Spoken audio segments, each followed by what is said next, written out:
We are live, guys. Hey guys, welcome to another exciting episode of Footy Banter and Insights. Today we are going to be covering the big game over the weekend, which was Arsenal versus Liverpool. And as always, we'll begin with our in-house Arsenal fan Varun to give us an update on the game. So let me just start by saying that it was a very interesting game. I loved watching the game. Both teams played well and kind of gave it their all. Of course, the result wasn't what an Arsenal fan would be hoping for, given that the game was at home. But I think we started off really well. We went ahead. Saka scored an amazing goal. Um, the second goal came via defensive error on a set piece, where again I feel Kai Havertz on the near post should have done much better, stopping stopping Van Dijk or a near post runner over there. We've seen this couple of times happen in the previous games as well. The corner against Man City. Um, there was another set piece that happened in one of the previous games as well, where this kind of slack defending on the set piece kind of cost us a goal. Um, Having said that, we again came back really well with Marino's goal at the end of the first half. Now, entering the second half, I feel the key turning points were the injury to Gabriel and Timber. And that kind of opened the way and kind of gave an impetus to Liverpool to actually come back in the game. Um, Again, from an Arsenal point of view, little unfortunate, but I mean, given the injuries, the suspensions that we have going on right now, it's a fair result too, according to me.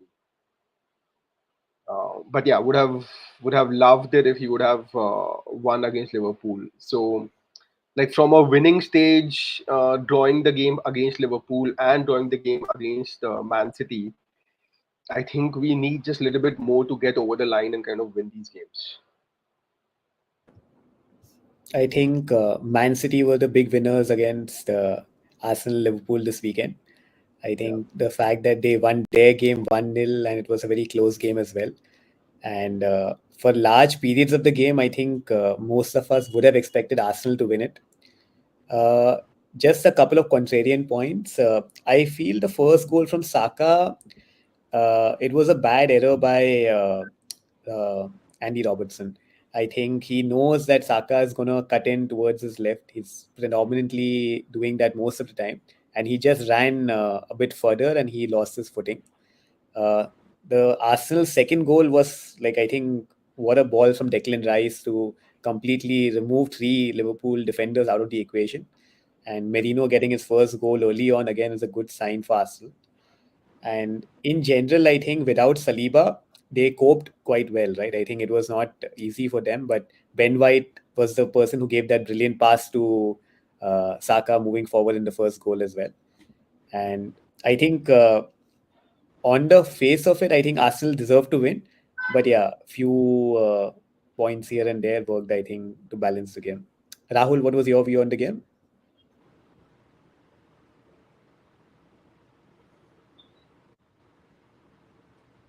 You are mute, Malda.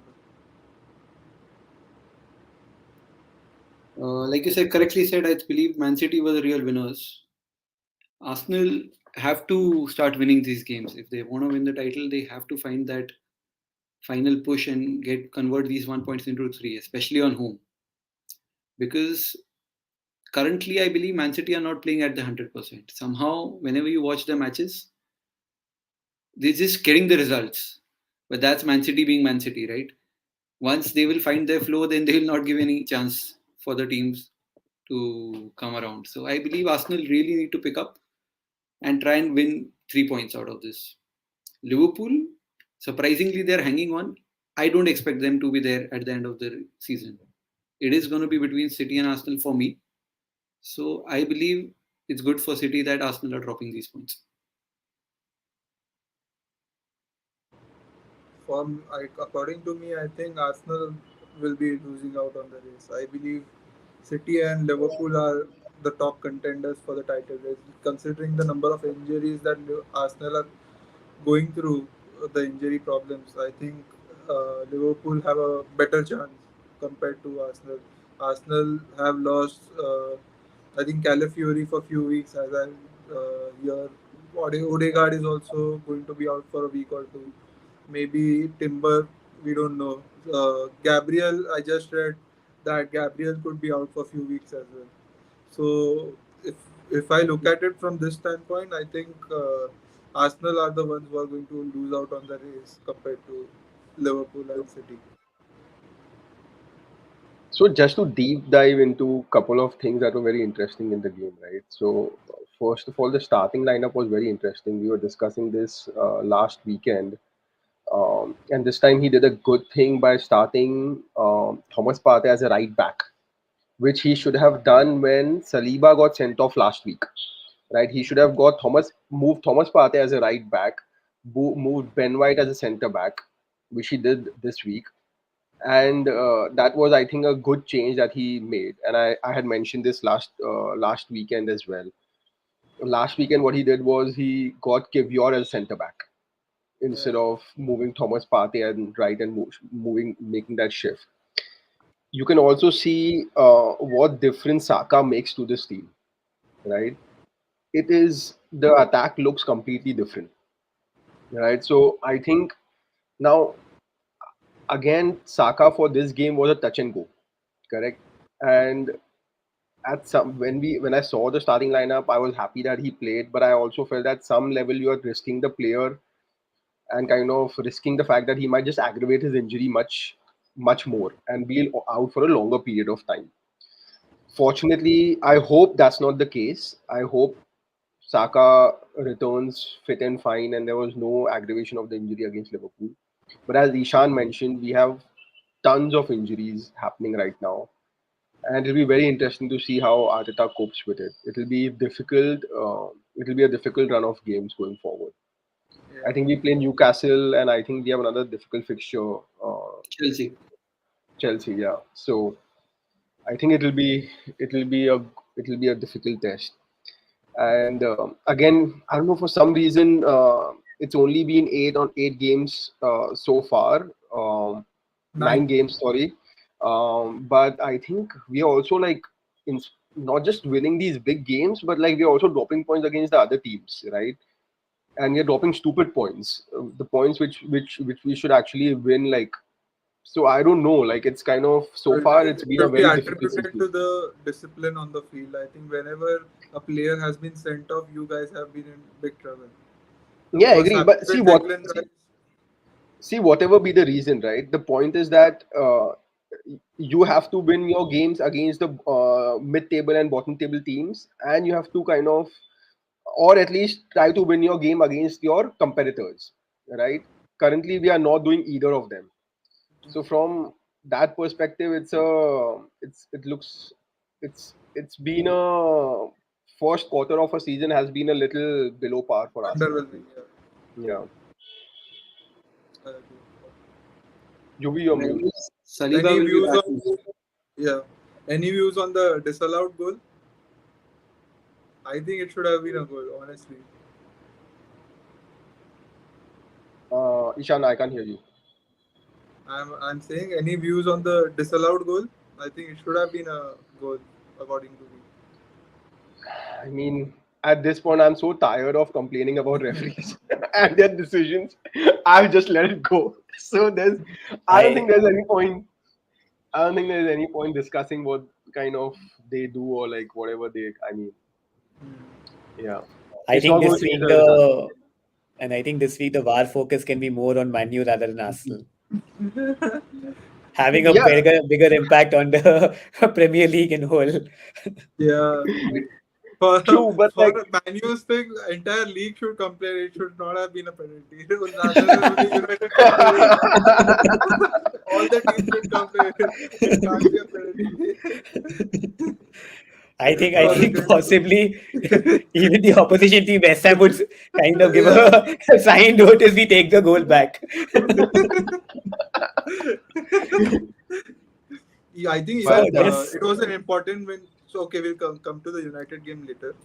But um, I think Yeah, yeah. Yeah, Go ahead. sorry, just a quick point on the who came out to be the big winner. I think Liverpool were a big winner, yeah, because I think away Mhm. to Arsenal, uh, I see majority of teams dropping points, right? I don't think even Man City are short winners away to Arsenal at this point, right? I mean, Agreed. Agreed. given the fact that we start have a good starting lineup, but I think from that point of view, I feel Liverpool were the big winners. Man City were expected to win their game, right? No, So. the only reason why I feel that way is because, like Rahul, or let's say, I feel that even Liverpool will drop points during the season. I think somewhere along the line, they won't have the consistency that City or Arsenal would have. And here it's basically like a 6 pointer right now. And because it is a home draw for Arsenal and Liverpool have gotten 1 point from them, it actually helps City more in the longer term. Like, let's say if Liverpool managed to lose two games on game week 14 or game week 15, suddenly this point will matter more to City rather than Liverpool. That was the thinking behind it. I think Arsenal not getting all 3 points is a bigger loss rather Yeah, than Yeah, Liverpool getting one, right? yeah. I think it's Liverpool gaining 1 point, and Arsenal losing 2 points in this game. Yeah. correct. Especially the way the first half went. I I mean, we should have kind of sealed the deal in the second half. I feel. But again, And it's this not an this is where easy run.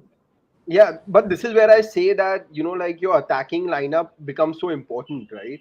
Like if you have again, like I don't want to come back. Like I hate discussing Harvards, but like like I don't want to pinpoint any particular error he made or anything like that in this game going forward or whatever missed chances. But it's just that if you have that clinical striker, right, you come out of the halftime 2-1 and then you kind of somehow have that striker that can get like get the game by the scruff of the neck and score a third goal and you're there kind of a thing, right? So which you will see Haaland do so many times. So in the past, you would see someone like Rooney do or Drogba do or like even like Henri Bergkamp. These guys used to do like that. So I think Varun bhai, even Odegaard missing is a big yeah, hole yeah, for Havertz, right? Like like you guys have lost half of the creativity from whatever you guys were doing. So true for sure. KDB makes Haaland look lot better than what he is, right? Like that's why I think Odegaard missing out is a big hole for Havertz. Like No, how many chances you would create without Odegaard and with Odegaard, there's a big difference. no, that's for sure. That's for sure. Yeah, What I'm trying to say is that individual brilliance is lacking. Correct? yeah. Do we see a Harvard scoring a 20 yard stunner? No. Do we see Harvard scoring long shots out of the box? No.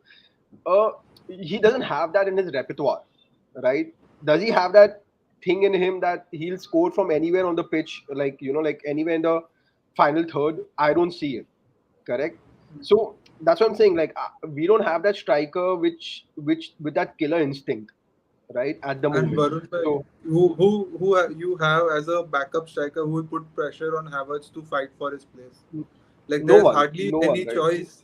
Gabriel Jesus is Yeah, in yeah. the worst form of his life, and I don't know what's happening with him. You should try and get rid of him as soon as possible if you are able to. Because of his wages, it's going to be difficult unless you Correct. write off and whatever you do. But you need a second striker who is going to, push Havertz to do much more than what he is doing right now. That's I how football. agree. We don't need a second striker to push Havertz. We need a striker that can start the game, and Havertz can be a second or a backup striker or a backup in case Odegaard gets injured to fill in that role, kind of a I thing, don't right? think Havertz is going to be a bench player anytime soon for Arsenal, considering how. But that's But the we never problem. know. As in, nobody saw Ramsdale warming the bench after that season, right? But we never Correct. know what Arteta thinks. But definitely, I think left wing is definitely one position you guys are really missing. Who is creating from that left wing? Like that's 50% of your area is left wing, and I don't think anyone is as creative as that. If you miss Saka, whom you do you have as like a like to like replacement for Saka? I don't see that happening.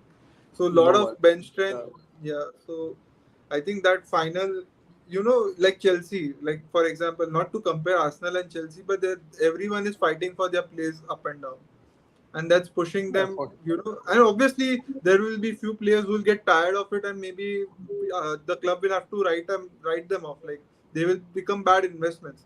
But at least you have to create that competitive nature in the club, that every player is supposed to do well week in week out. Like for example, City. How many options do City have in the wing? We know, like they have Sabinho, they have Doku, they have even Bernardo Silva can play that. Jack Grealish, Phil Foden. Like every player, whatever minutes he's going to have, is going to give his 100% or 120%. I see that lacking in Arsenal, because the starters are 100% starters and the bench players are going to be 100% bench players. I don't see any bench players, challenging for that spot as of now. Yeah, you are absolutely right. There's a big gulf between the quality of the starting team and the quality Yes, of the bench. yes, I mean, again, no disrespect to someone like Trossard and all that, but I don't think they are kind of comparable to the likes of Saka, correct, right? So I think we have missed the trick in terms of our signings this year when it comes to our forward line. I think we have correct. made couple of we have focused too much on defensive players and kind of let the ball slip when it comes to forwards. Yeah. Like for example, in your fullbacks and center backs is a surety, but fullbacks there's so much competition right now. No, no, for sure. Like again, like you are 2-1 up, correct? If you've signed a player like Sterling, right? He doesn't provide anything, right? But you signed that's the idea, right? Like you're 2-1 up. Saka is kind of not 100% fit. Still, you can't trust Sterling to come in the team and perform well, right? He's giving a chance to a 17-year-old against Liverpool at home, right? This is how shit Sterling is. It has no like that's what I'm saying, right? Like that signing was useless, right? Again, it's yeah. I Anyways, think more than blaming the players, it is lot of feedback to the management and the sporting yeah, for directors. sure. Like they have to work more, rather than we blaming the current players that they are. Yeah. Again, see, I'm not blaming Sterling, right? He is what Yeah, he is, right? It's Arteta's fault and it's properly Edu's fault that they have signed him, the right? recruitment. Yeah, the recruitment of uh, the forwards was really bad, or like attacking players was really bad this summer, I and I think honestly that has think cost us the Gyökeres can be season. a great signing for Arsenal. I think if I Gyökeres comes in, I I I I I don't see Gyökeres coming to Arsenal anymore. So the thing is, I really wanted him to come at Arsenal, but now with the events that have happened in the last 24 hours or 48 hours, I don't. I think it will as be a real soon. Chelsea fan, I would 100% want him to go to United. Hmm. I would really love him to come to Arsenal. We need someone like him. I feel, and then, but I don't know. But Yui, It's considering how the recent signings of United have performed, although they were bigger stars at their previous club, but none of them have been able to, come out and outshine what they did at their previous clubs. So all the big players honestly would want to consider their options when it comes to selecting the next move. And Jokeres is like a hot cake out of the oven right now. So he definitely will have many options, but of course, United has an edge, but it's not a done deal as per me. I think United don't have that. Like Zirkzee was a star at Bologna, and I think Juventus were also linked to him. But how many players have come from abroad and have been successful at United? We all know the statistics. So there's something that if a player is concerned about his next move and his career in the long term, I think as a sporting move, he should prefer a move to Arsenal over United. uh, I think let's it let's keep this depends a for lot. the Yeah, yeah. let's keep this for our next video, which is going to be Section. on Ten Hag and Yeah. the arrival of the new manager at United. Um, so So a couple of any things, yeah. yeah, a couple of things on this game. I think I was very pleasantly surprised to see Arteta in his pre-match conference come out and say that we'll be flying when we start against Liverpool. Like considering that Saliba is out, considering that they had a difficult game midweek wherein they literally won 1-0, and they had to really, set up a team in a very different manner to kind of plug in the gaps. I think it was extremely good commentary from the manager, and it gave a lot of confidence to the team. Correct. And in the first half, I think I was pleasantly surprised to see how well Arsenal can change tactics and do so well. So I think it's a very big credit to the manager. I think if you want to take out one player from Arsenal team as an opposition fan, like for example, a Liverpool fan would definitely take out Saliba over any other player if he had a choice to, right? Like first, Varun would not agree. We had this discussion Yeah, so in the that's what I'm saying, meeting. right? I Yeah, feel yeah. that's what I said, right? At this play, at this junction where the kind of team that we have available and the dearth of striking option, I think Saka is the most important player.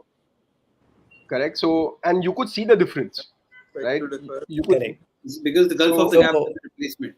exactly, yeah, right? Yeah, they don't have adequate replacement. If you do, like as I said, right, Saliba is injured, Ben White can fill in, right, at the centre back. He's a very capable player at that position. He was a centre back uh, Saka's before this, replacement is Sterling.